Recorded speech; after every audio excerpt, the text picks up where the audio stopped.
ಸ್ನೇಹಿತರೆ, ನೀವು ಕೂಡ ಬ್ಯಾಂಕ್ ಖಾತೆಯನ್ನು ಹೊಂದಿದ್ದು ನೀವು ಚೆಕ್ ಬುಕ್ಗಳನ್ನು ಬಳಕೆ ಮಾಡ್ತಾ ಇದ್ರೆ ಕೇಂದ್ರ ಸರ್ಕಾರದ ಈ ನಿಯಮವನ್ನ ತಿಳಿದುಕೊಳ್ಳುವುದು ಅತಿ ಅವಶ್ಯಕವಾಗಿದೆ. ಬೇರೆಯವರಿಗೆ ಚೆಕ್ ಮೂಲಕ ಹಣವನ್ನ ಪಾವತಿ ಮಾಡುವ ಮೊದಲು ನೀವು ಭಾರತೀಯ ರಿಸರ್ವ್ ಬ್ಯಾಂಕಿನ ಈ ನಿಯಮವನ್ನ ತಿಳಿದುಕೊಳ್ಳಬೇಕು. ಇಲ್ಲವಾದರೆ ದಂಡದ ಜೊತೆಗೆ ನೀವು ಜೈಲು ಶಿಕ್ಷೆಯನ್ನ ಅನುಭವಿಸಬೇಕಾಗುತ್ತೆ. ಹಾಗಾದ್ರೆ ಚೆಕ್ ಬುಕ್ಗಳಿಗೆ ಸಂಬಂಧಪಟ್ಟಂತೆ ಭಾರತೀಯ ರಿಸರ್ವ್ ಬ್ಯಾಂಕಿನ ಕೆಲವು ನಿಯಮಗಳು ಯಾವುದು ಅನ್ನೋದರ ಬಗ್ಗೆ ಸಂಪೂರ್ಣ ಮಾಹಿತಿಯನ್ನ ಈ ವಿಡಿಯೋದಲ್ಲಿ ನಾವು ನಿಮಗೆ ತಿಳಿಸಿಕೊಡ್ತೀವಿ. ವಿಡಿಯೋ ತುಂಬಾ ಇನ್ಫಾರ್ಮೇಟಿವ್ ಆಗಿದೆ, ಎಲ್ಲೂ ಸ್ಕಿಪ್ ಮಾಡದೆ ನೋಡಿ. ಹಾಗೂ ಈ ಮಾಹಿತಿಯನ್ನ ಬ್ಯಾಂಕ್ ಖಾತೆ ಹೊಂದಿರುವ ಪ್ರತಿಯೊಬ್ಬರಿಗೂ ಶೇರ್ ಮಾಡಿ.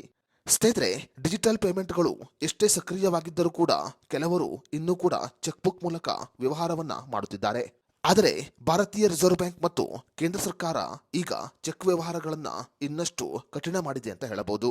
ಇನ್ನು ಮುಂದೆ ಖಾತೆಯಲ್ಲಿ ಹಣವಿಲ್ಲದೆ ನೀವು ಚೆಕ್ ಕೊಟ್ಟರೆ ಜೈಲು ಶಿಕ್ಷೆ ಮತ್ತು ದಂಡವನ್ನ ಎದುರಿಸಬೇಕಾಗುತ್ತೆ. ಖಾತೆಯಲ್ಲಿ ಹಣ ಇಲ್ಲದೆ ನೀವು ಚೆಕ್ ಅನ್ನ ಬೇರೆಯವರಿಗೆ ಕೊಟ್ಟರೆ ಆ ಚೆಕ್ ಬೌನ್ಸ್ ಆಗುತ್ತೆ. ಭಾರತೀಯ ರಿಸರ್ವ್ ಬ್ಯಾಂಕಿನ ನಿಯಮದ ಪ್ರಕಾರ ನೀವು ಕೊಟ್ಟ ಚೆಕ್ಗಳು ಬೌನ್ಸ್ ಆದರೆ ನೆಗೋಷಿಯಬಲ್ ಆಕ್ಟ್ 1981 ಪ್ರಕಾರ ಸೆಕ್ಷನ್ 138 ಅಡಿಯಲ್ಲಿ ನೀವು ಕಾನೂನಾತ್ಮಕ ಶಿಕ್ಷೆಯನ್ನ ಅನುಭವಿಸಬೇಕಾಗುತ್ತೆ. ಕೇಂದ್ರ ಸರ್ಕಾರದ ನಿಯಮದ ಪ್ರಕಾರ ಇನ್ನು ಮುಂದೆ ಚೆಕ್ ಬೌನ್ಸ್ ಆದರೆ 2 ವರ್ಷ ಜೈಲು ಶಿಕ್ಷೆ ಮತ್ತು ದಂಡವನ್ನ ಪಾವತಿ ಮಾಡಬೇಕು. ಒಂದು ವೇಳೆ ಚೆಕ್ ಬೌನ್ಸ್ ಆದರೆ ನೀವು ಕೊಟ್ಟ ಚೆಕ್ಕಿನ 2 ಪಟ್ಟು ಹೆಚ್ಚಿನ ಹಣವನ್ನ ನೀವು ದಂಡದ ರೂಪದಲ್ಲಿ ಪಾವತಿ ಮಾಡಬೇಕಾಗುತ್ತೆ. ಅದೇ ರೀತಿಯಲ್ಲಿ ನಿಮ್ಮ ಬ್ಯಾಂಕ್ ಖಾತೆಯನ್ನ ತಡೆ ಹಿಡಿಯಲಾಗುತ್ತೆ.